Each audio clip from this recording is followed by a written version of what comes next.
The classic film Citizen Kane, directed by Orson Welles, is a groundbreaking film that sets some monumental standards for the film industry, which pushed the industry closer to what it is today. The movie follows the life of Charles Foster Kane, who is allegedly based upon the American newspaper tycoon William Randolph Hearst.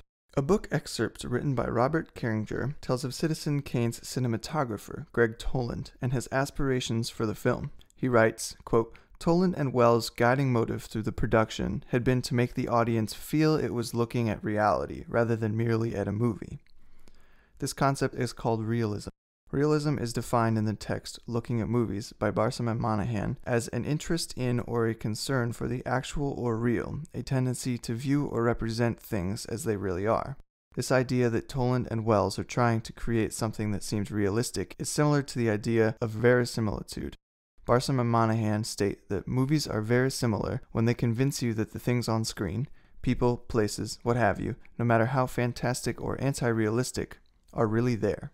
Toland and Welles tried to achieve these realistic images through many different methods, such as deep focus photography, long shots, moving cameras, and appropriate and logical scene cuts.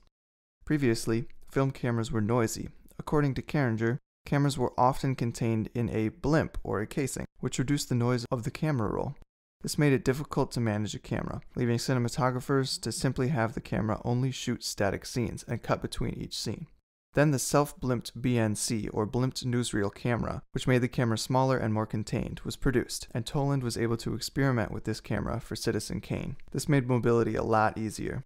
Even so, for one shot, Toland decided he wanted to shoot the take from floor level. However, he decided this was not the take he wanted. His solution? A hole in the floor. This made shots from the floor level possible, creating low camera angles such as the scenes in the Inquirer office building. These unique angles help to reinforce ideas such as power and dominance in the movie.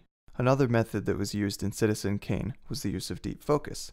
Previously, film was unable to capture light effectively, which meant they had to open up their aperture to let in more light. But with the BNC camera that Toland used, the camera was able to capture light more effectively, allowing for smaller aperture, which created deep focus.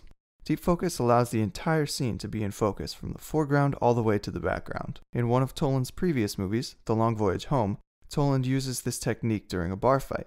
In the shot, the bartender reels back along the bar after a punch, while a bottle of whiskey is also in focus in the foreground. This is similar to the scene in Citizen Kane, where Jedediah Leland is passed out at his typewriter with a bottle of alcohol also in focus in the foreground. Also, the scene depicting Susan's suicide attempt has a bottle of pills focused in the foreground, with Susan and Charles in the background, both in focus. Interestingly enough, the scene was not shot in deep focus, and is rather an effect called an in-camera matte. It, however, speaks the same cinematic language as the other two scenes. One of the fundamentals of film form, as outlined in Looking at Movies by Barsom and Monahan, is a movie's dependence on light. Originally, film cameras would use a roll of film and expose the film strip to light that came through the camera lens. Since the entire process relies on the exposure of light, creating a good composition with a full and clear spectrum of light is significantly important. Film critic Roger Ebert highlights this.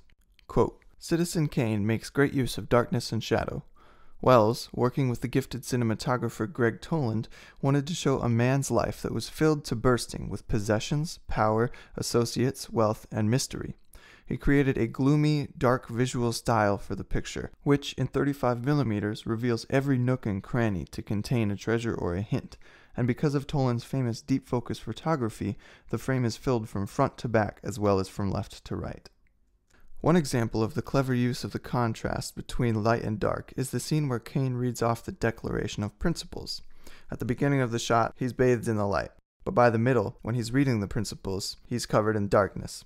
This is because he's lying when he says that he's going to be honest in the newspaper. By the end of the scene, he's back into the light. Another scene where light and dark is very important in the movie is the scene where Jed Leland is found in the hospital. As Leland is talking about his past, images from the past show up in the background of the scene, with Leland in the foreground. The lights dim, and these scenes go away, soon to be replaced by nurses. This film strategy is a nice effect to allow Leland to retell stories from the past, reinforcing them visually. All of these camera and lighting methods in Citizen Kane give the movie the ability to portray ideas implicitly through cinematic language and composition. The movie is riddled with themes, symbols, and ideas, as a good movie ought to. Toland and Wells certainly created a masterpiece that has withstood the test of time.